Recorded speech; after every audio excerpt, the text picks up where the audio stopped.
The Lincoln has arrived. አብርሃም ሊንከን የምትባለው ኤርክራፍት ካሪየር አሜሪካ ኤርክራፍት ካሪየር ከች ብላለች ቦታዋ ላይ መድረሷ እየታወቀ ነው ያለው። ኢን ዘ ሚን ታይም ግን የአረብ ሀገራቶች አሁንም ቢሆን ተው ጦርነቱ ይቅር የሚያመጣው ቀውስ ከባድ ነው እኛም ላይ ለኛም ገፈት ትሆናላችሁ አረፉ ምናምን እያሉ እየለመኑ ነው። ኤንድ ደግሞ አየር ክልላቸውን በሙሉ እየዘጉ ነው። ከየትኛውም ቴሪቶሪያቸው የአየራቸውም ሆነ የምድራቸውም ሆነ የባህራቸው ተነስቶ ኢራን ላይ ጥቃት እንደማይደርስ ካሁኑ ፕሮሚስ እየገቡ ነው። ሌተስት ደግሞ ትላንትና ፕሮሚስ የገባችው ኢማራት ነች። ኢማራት ከመሬቷም ሆነ ከአየሯም ሆነ ከባህር ክልሏም ሆነ ከየትኛው ግዛቷ ተነስቶ ኢራን ላይ ጥቃት የሚደርስ ነገር እንደማትፈቅድ ካሁኑ አሳውቃለች። ሶ የለንበትም እያሉ ነው።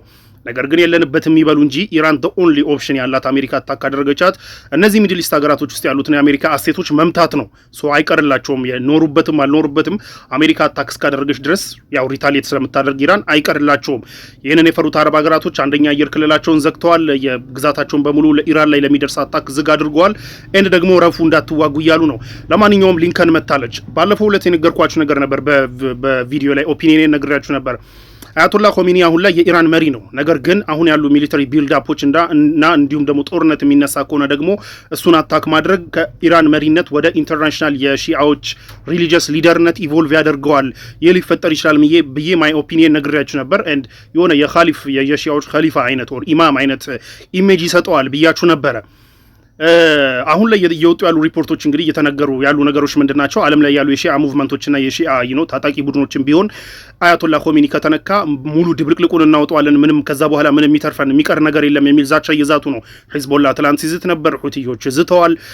አሁን ደግሞ ሐሽድ ሻዕቢ የሚባለው ኢራቅ ውስጥ ያለው የሺአ ሚሊሻም ዝቷል። ያው ይሄ ሐሽድ ሻዕቢ የሚባለው ቡድን ባይ ዘ ዌይ ከአመታት በፊት የአሜሪካ ሚሊተሪ ቤዝን ሁሉ አታክ ያደረገ ቡድን ነው። ቀልድ ቡድን አይደለም። ኢራቅ ውስጥ ሆኖ ተጠሪነቱ ለኢራን የሆነ ቡድን ነው። ይህ ሐሽድ ሻዕቢ የሚባለው የኢራቅ የሺአ ሚሊሻም ቢሆን ዝተዋል። ሁሉም ዝተዋል። አያቶላ ኮሚኒ ቀይ መስመራችን ናቸው እያሉ ነው። ልክ እንዳልኳችሁ እንግዲህ አሁን አያቶላ ኮሚኒ ከኢራን መሪነት አልፈው የሺአዎች ሪሊጂየስ ሊደር የመሆን አይነት ነገር ነው እየታየ ያለው። ያ ቢልድ አፕ የሚሊተሪ ቢልድ አፕ ጥቃት የሚመጣ ከሆነ ደግሞ ጭራሽ ጦርነቱን ከኢራንና አሜሪካ መካከል ያወጣውና ወደ ሪሊጂየስ ጦርነት ሊቀይረው እንደሚችል በባለፈው ኦፒኒየን ነግሬያችሁ ነበር። አሁንም ደግሞ በግልጽ እየታየ ነው ያለው። ያ ለማንኛውም አብርሃም ሊንከን ከች ብላለች።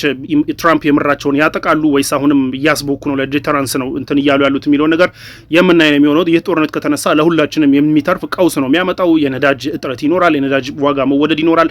የዓለም ኢኮኖሚ በጣም ብዙ ችግር ይፈጠርበታል። ለማንኛውም ግን አይገሱ ዊል ሲ ትራምፕ ያደርጉታል ወይ